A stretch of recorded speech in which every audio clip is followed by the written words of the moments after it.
Ibadallah, usikum wa nafsi bittaqwallah azza wa jalla haitsu qala tabaraka wa ta'ala a'udzu billahi minasy syaithanir rajim ya ayyuhan nas ittaqu rabbakumul ladzi khalaqakum min nafsin wahidatin wa khalaqa minha zawjaha wa bassa minhuma rijalan katsiran wa nisaa'an wattaqullaha alladzi tas'aluna bihi wal arhama innallaha kana 'alaikum raqiba ya ayyuhalladzina amanu taqullaha haqqa tuqatih wa la tamutunna illa wa antum muslimun ya ayyuhalladzina amanu taqullaha wa qulu qawlan sadidan yuslih lakum a'malakum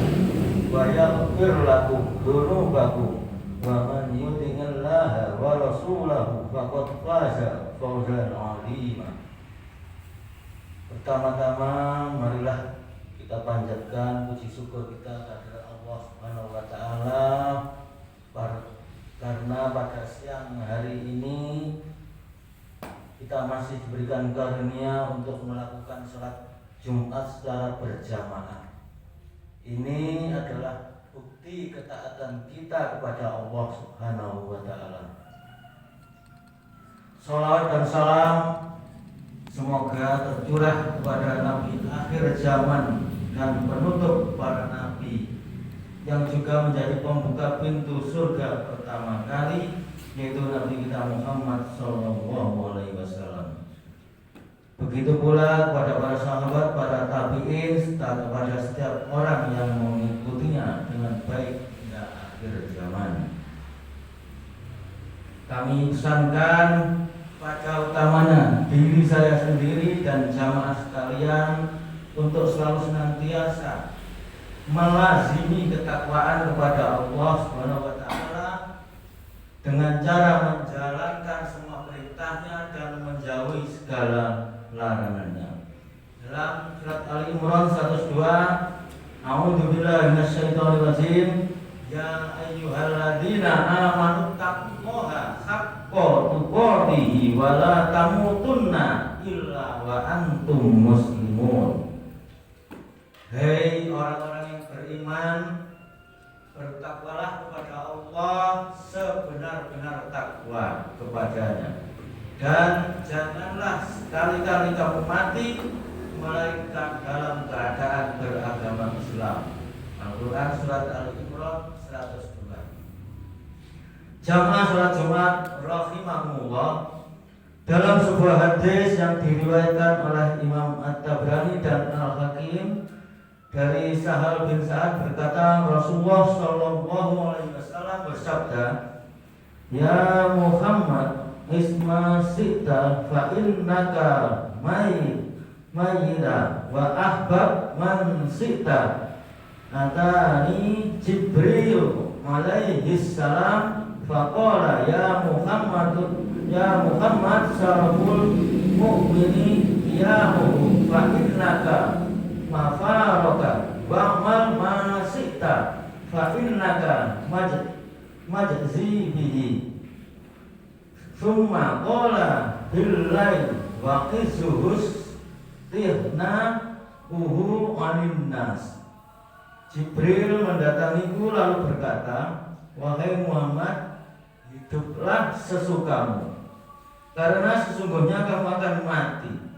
Cintailah siapa yang kamu suka, karena sesungguhnya engkau juga akan berpisah dengannya. Dan berbuatlah sesukamu, karena sesungguhnya engkau akan diberi balasan karenanya. Kemudian dia berkata, perlunya dia pada malam hari untuk sholat malam, dan keperkasaannya adalah ketika ketidakbutuhannya terhadap manusia. Hadis riwayat At-Tabrani. Hadis ini berisi wasiat penting yang disampaikan oleh makhluk paling mulia di langit yang ditujukan untuk manusia terbaik di muka bumi, Nabi Muhammad SAW. Berisi prinsip-prinsip hidup yang bermanfaat untuk menjadi bahan renungan dan muhasabah diri. Pesan pertama yaitu hiduplah sesukamu, tapi ingat engkau pasti akan mati. Secara sederhana, konsep dasar manusia dirumuskan dalam satu kalimat: inna lillahi wa inna ilaihi raji'un. Kita berasal dari Allah dan akan kembali kepada Allah.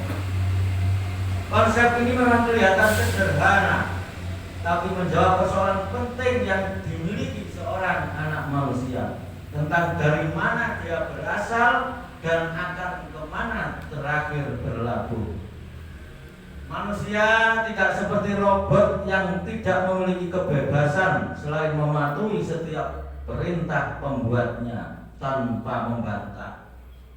Tapi manusia berbeda. Meski tujuan awal diciptakan untuk ibadah, tapi manusia dibekali oleh akal dan naluri. Akal inilah yang seringkali memiliki agenda sendiri ketika melakukan suatu perbuatan. Bahkan tidak jarang yang bertentangan dengan misi penciptaan dirinya. Untuk merealisasikan tujuan penciptaan itu, akal dibantu oleh kitab suci yang dibawa oleh para utusan Allah, yakni Nabi dan Rasul. Maka kata istimah cita fa innaka mayyitun menunjukkan peran dan kemampuan akal kita untuk bisa berbuat apapun, bahkan untuk melakukan sesuatu yang sejatinya itu menyimpang dari tujuan diciptakannya manusia. Tapi di sisi lain seorang manusia dihadapkan pada satu kenyataan yang tidak bisa dibantah. Dia pasti akan mati, atau dalam kata lain pesan ini menggiring kita untuk berpikir sesuai alur logika sunnatullah.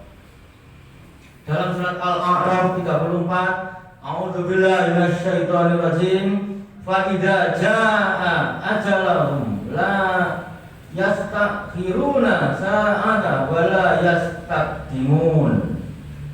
Tiap-tiap umat mempunyai batas waktu.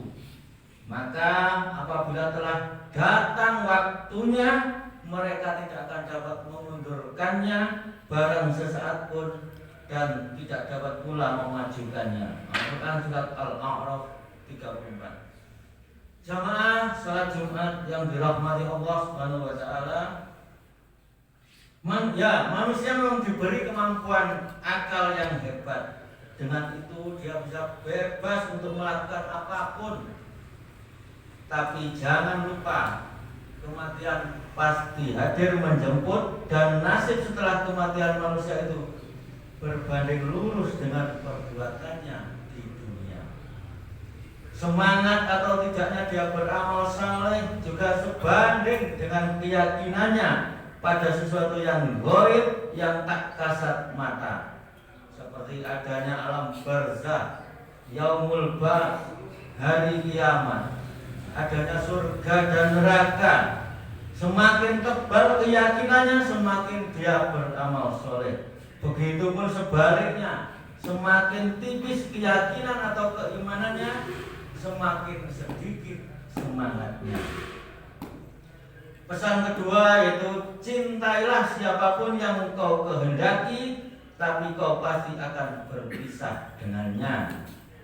Cinta adalah sebuah kata yang sulit dicarikan definisinya, tapi bisa dirasakan kehadirannya. Di satu sisi bisa menjadi penguat dalam ketaatan, di sisi lain bisa menjerumuskan dalam jurang kedurhakaan. Setiap orang adalah budak bagi yang dicintainya. Atas nama cinta dia akan melakukan apapun agar yang dicintainya ridho kepadanya. Semakin besar cinta seseorang kepada sesuatu, maka seperti itulah dia akan merasakan sakitnya ketika dia berpisah atau ditinggal yang dicintainya. Jamaah salat Jumat rahimakumullah, maka menarik untayan nasihat dari Ali bin Abi Thalib radhiyallahu an sebagai berikut untuk kita renungi. Cintailah orang yang kamu cintai sekedarnya saja. Bisa jadi suatu hari nanti dia menjadi orang yang paling kamu benci, dan bencilah orang sekedarnya saja. Karena bisa jadi suatu hari nanti dia menjadi orang yang paling kamu cintai. Seseorang muslim harus menjadikan puncak cinta dan seluruh ambisinya hanya ditujukan untuk Allah semata. Kalau dia sudah sampai pada derajat itu, maka dia tidak akan pernah kecewa terhadap urusan duniawi. Syekhul Islam Ibnu Taimiyah pernah mengatakan, inna fid dunya jannah wa man lam yadkhulha lam yadkhulil jannatal akhirah. Sesungguhnya di dunia itu ada surga. Barang siapa yang belum siap memasukinya, dia tidak akan masuk ke surga yang ada di akhirat. Dijelaskan selanjutnya bahwa yang dimaksud dengan surga dunia itu adalah salah satunya adalah mahabbatullah, mencintai Allah di atas segalanya. Pesan ketiga yaitu berbuatlah sesukamu, tapi semua perbuatan akan dimintai pertanggungjawaban. Semenjak seorang anak masuk pada usia balik, maka otomatis dia menjadi mukallaf. Mukallaf artinya terkena beban kewajiban. Berarti setiap apapun yang dilakukan memiliki dan akan dipertanggungjawabkannya di sisi Allah.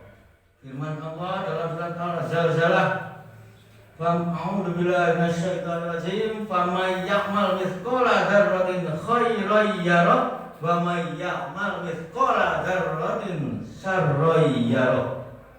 Barang siapa yang mengerjakan kebaikan seberat zarrah pun, niscaya dia akan melihat balasannya, dan barang siapa yang mengerjakan kejahatan sebesar zarrah pun, niscaya dia akan melihat balasannya pula. Jamaah salat Jumat rahimahumullah, semua yang ada di jagat raya ini tidak akan pernah lepas atau luput dari pengamatan Allah Subhanahu wa taala. Apapun yang kita lakukan, baik diketahui oleh manusia ataupun secara sembunyi di dalam ruangan, atau dengan ruangan dengan 7 lapis tembok, atau di perut bumi sekalipun, Allah pasti akan mengetahuinya. Yang pesan keempat, kemuliaan seorang mukmin itu pada bangunnya di malam hari, dan keperkasaannya dilihat dari ketidakbutuhannya terhadap manusia. Semua bentuk ibadah mahdoh dalam jenis apapun, semisal sholat, sujud, sedekah, infak, zakat, haji, banyak orang bisa melakukannya, bahkan orang fasik sekalipun. Tapi ada satu ibadah yang hanya bisa dilakukan oleh orang soleh dan tidak akan pernah bisa dilakukan oleh orang fasik. Ibadah itu bernama qiyamul lail. Sanggup berlama-lama beribadah di malam hari, bermunajat, memohon ampun dengan mencucurkan air mata teringat dosanya pada saat manusia yang lain terlelap di alam mimpi. Tidak atas paksaan siapapun, murni ketertarikannya hanya kepada Allah Subhanahu wa taala. Selanjutnya, keperkasaan seseorang adalah ketika tidak berharap apapun pada manusia. Istighna'uhu 'anil nas. Segala hal yang kita sandarkan kepada selain Allah ketika tidak terwujud, seringkali berujung pada kekecewaan.